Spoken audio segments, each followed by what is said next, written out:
بسم اللہ الرحمن الرحیم۔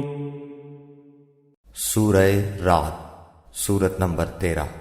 شروع کرتا ہوں میں اللہ کے نام سے جو نہایت مہربان بڑا رحم والا ہے۔ الف لام میم را تلك آیات الكتاب والذی انزل الیک من ربک الحق ولكن اکثر الناس لا یؤمنون۔ الف لام میم را، یہ قرآن کی آیتیں ہیں، اور جو کچھ آپ کی طرف آپ کے رب کی جانب سے اتارا جاتا ہے سب حق ہے، لیکن اکثر لوگ ایمان نہیں لاتے۔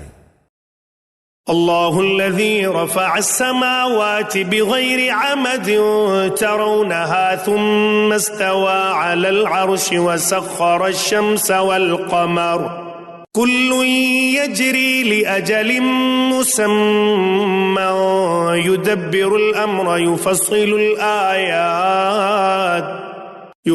الآيات لعلكم بلقاء ربكم توقنون۔ اللہ وہ ہے جس نے آسمانوں کو بغیر ستونوں کے بلند کر رکھا ہے کہ تم اسے دیکھ رہے ہو، پھر وہ عرش پر قرار پکڑے ہوئے ہے۔ اسی نے سورج اور چاند کو ماتحتی میں لگا رکھا ہے، ہر ایک میعاد معین پر گشت کر رہا ہے۔ وہی کام کی تدبیر کرتا ہے، وہ اپنے نشانات کھول کھول کر بیان کر رہا ہے کہ تم اپنے رب کی ملاقات کا یقین کر لو۔ وَهُوَ الَّذِي مَدَّ الْأَرْضَ وَجَعَلَ فِيهَا رَوَاسِيَ وَأَنْهَارًا وَمِن كُلِّ الثَّمَرَاتِ جَعَلَ فِيهَا زَوْجَيْنِ اثْنَيْنِ يُغْشِي اللَّيْلَ النَّهَارَ إِنَّ فِي ذَلِكَ لَآيَاتٍ لِقَوْمٍ يَتَفَكَّرُونَ۔ اسی نے زمین پھیلا کر بچھا دی ہے، اور اس میں پہاڑ اور نہریں پیدا کر دی ہیں، اور اس میں ہر قسم کے پھلوں کے جوڑے دوہرے دوہرے پیدا کر دیے ہیں۔ وہ رات کو دن سے چھپا دیتا ہے، یقیناً غور و فکر کرنے والوں کے لیے اس میں بہت سی نشانیاں ہیں۔ وَفِي الْأَرْضِ قِطَعٌ مُتَجَاوِرَاتٌ وَجَنَّاتٌ مِّنْ أَعْنَابٍ وَزَرْعٌ وَنَخِيلٌ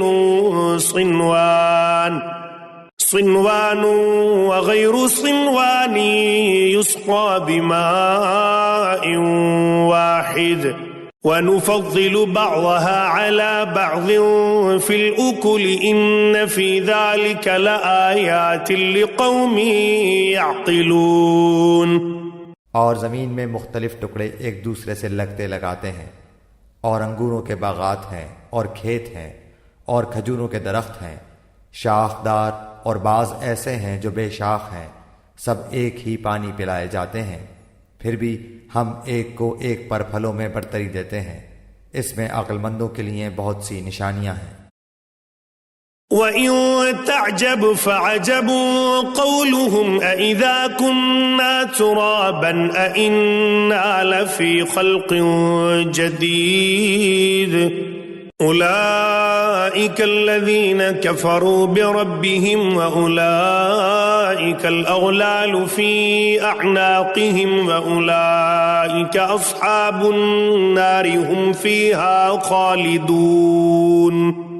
اگر تجھے تعجب ہو تو واقعی ان کا یہ کہنا عجیب ہے کہ کیا جب ہم مٹی ہو جائیں گے تو کیا ہم نئی پیدائش میں ہوں گے؟ یہی وہ لوگ ہیں جنہوں نے اپنے پروردگار سے کفر کیا، یہی ہیں جن کی گردنوں میں طوق ہوں گے، اور یہی ہیں جو جہنم کے رہنے والے ہیں، جو اس میں ہمیشہ ہمیش رہیں گے۔